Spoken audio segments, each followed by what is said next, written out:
হাসিনা বুবু, ও হাসিনা বুবু, দাঁড়াও দাঁড়াও, একটু দাঁড়াও। সকাল থেকে হাল চাষ করছি, একটু হরণ লেগে গেছে আমার, একটু জিরিয়ে টিরিয়ে পানি টানি খাইয়ে তারপরে হাল চাষ করব। সকাল থেকে হাল চাষ করছি, 4-5 বিঘা হাল চাষ করা হয়ে গেল, একবারও জিরানো হয়নি। এভাবে আর আমরা পারবো না, পানি টানি খাইয়ে তারপরে হাল চাষ করব, এভাবে তো আমার জীবন শেষ হয়ে যাবে। হ্যাঁ হ্যাঁ হাসিনা বুবু, একটু দাঁড়াও একটু দাঁড়াও, পানি টানি খাইয়ে আবার নতুন করে শুরু করব, তুমি একটু দাঁড়াও, হরণ লেগে গেছে। জিরাই মানে ওটা আবার কি কথা? হ্যাঁ, চলো চলো চলো, সকাল থেকে মাত্র 5 বিঘা জমি চাষ করেছো, এখনো আরো 5 বিঘা বাদ রয়েছে।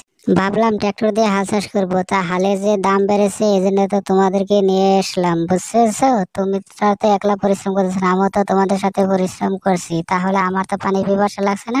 তোমাদের কিভাবে পানি পিপাসা লাগছে? তোমাদেরকে আমি 3 বেলা খাবার দেই, তাও তোমরা কাম চুরি করছো, কাম করছো না কেন বলো? আরে হাসিনা বুবু, তুমি কি খাইতে দাও বলো? সারাদিন খালি এই ডাল দিয়ে আর আলু ভর্তা ভাত দাও, কোনদিন ভালো মন্দ খাইতে দাও না।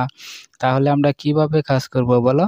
তুমি একটু ভালো মতো আমাদেরকে দিয়ে পরিশ্রম বেশি করে নিচ্ছো, বেশি হাল চাষ করাচ্ছ, এভাবে আমরা তো কাম করে বাঁচবো কি? শুকিয়ে যাচ্ছি দিন দিন। হ্যাঁ হ্যাঁ মতি চাচা, তুমি একদম ঠিক বলেছো। হাসিনা বুবু, তুমি তো আমাদেরকে 1 মাস ধরে কাম করাচ্ছ, একদিন ভালো মন্দ খাইতে দাও না, খালি ডাল দিয়ে আর আলু ভর্তা দিয়ে ভাত দাও, আমাদেরকে দিয়ে খালি পরিশ্রম করাচ্ছ, কিন্তু ভালো মন্দ খাইতে দাও না।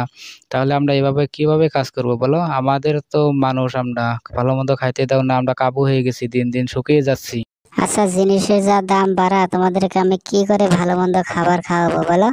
চলো চলো চলো, জলদি কাজ করো, আরো 5 বিঘা হাল মারার বাকি রয়েছে। তোমরা খালি কাম চুরি করতে চাও।